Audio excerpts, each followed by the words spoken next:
Let's make some coconut rock buns. If you are a fan of scones and you don't mind a bit of coconut, or you like a bit of coconut, this is definitely one for you.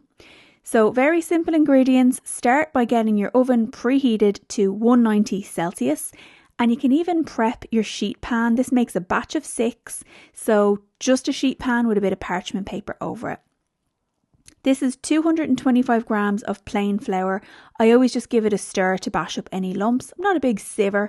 I'll sieve where it's warranted, but generally I'm a lazy baker. I like to just throw things together. Now into your plain flour, you're going to put a pinch of table salt, and you're also going to put a teaspoon of baking powder, and then just give these a stir together. Such an old school recipe. I learned this when I was like 11 years old at summer camp. I thought I was Nigella Lawson.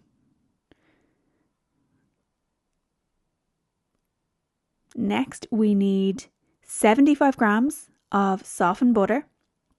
It can be cool. We're going to make like a breadcrumb type consistency here. So you're just going to rub this in. So as long as it's not like block hard from the fridge, you're good.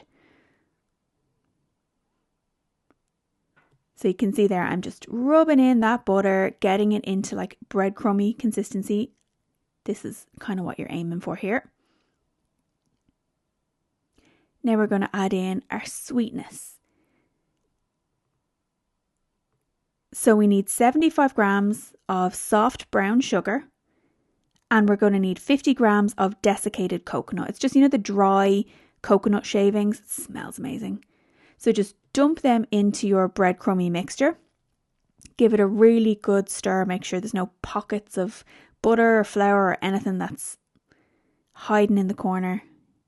Good mix. Now, our wet mixture. We need 150 ml of milk, and crack an egg in there. Give it a stir, and then just dump it in to your dry mix. Give it a stir with a spoon. This is going to thicken up. It should be kind of like a very thick porridge.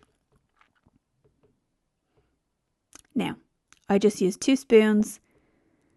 It should make a batch of 6. You know what I'm like at this stage with my measuring things out. It's fine. I'm not entering a coconut bun competition. They will still taste great no matter what size they are. And into your oven they go. So the oven should be already preheated. Don't put this into a cold oven. It's going to mess with your cooking time. So make sure it's going in at 190, about 15 minutes. Sometimes it's more, sometimes it's less, depending on how how you've sized them out. They should look like this, nice and golden brown. Just to be 100% sure though, I will always do a toothpick check, or even just, you see here the edge of a sharp knife. I just poke it in, make sure it comes out clean, and then you're good to go. Just let them stand so they're not boiling hot. Penny's a lurker. Now these really should go with raspberry jam. I've tried so hard to order raspberry jam twice now in a row. I've done my shopping online, ordered raspberry jam and an unauthorized substitution of strawberry jam. Yeah, she's really just eyeballing that. But anyway, the point is raspberry jam is a much better choice. Unless you're, a strawberry jam fan. I have no choice here. Beggars can't be choosers. Strawberry jam it is. I'm not going to let it hold me back. But there it is. That is a nice, jammy, warm, soft, ooey gooey coconut rock bun. You can just have butter on it if you prefer. But when it's a rainy evening, what can you ask for? Just a nice baked good from the oven, cup of tea, medical detectives. That's my life. So they're the coconut rock buns. Give them a try. I hope you like them.